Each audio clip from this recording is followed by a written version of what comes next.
নমস্কার, চলে আসছি আজকে নতুন ব্লগ নিয়ে। আজকে যাচ্ছি আমরা চাকদা পালপাড়াতে। আমরা বাড়ির সবাই মিলে বেরিয়ে পড়লাম এবং চাকদা পালপাড়াতে যাচ্ছি আমার ননদের বাড়ি বেড়াতে।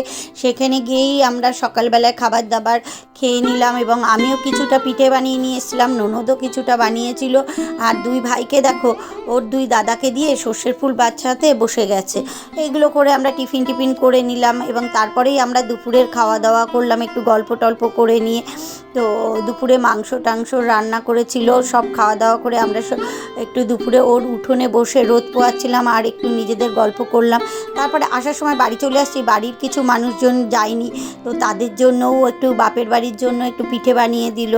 আমার ননদের তুলনায় হয় না। দেখো এত লোক গেছে, এত কাজকর্ম করছে, তবু হাসি হাসি মুখে কি সুন্দর করে আবার বাড়ির জন্যও পিঠে বানিয়ে দিল।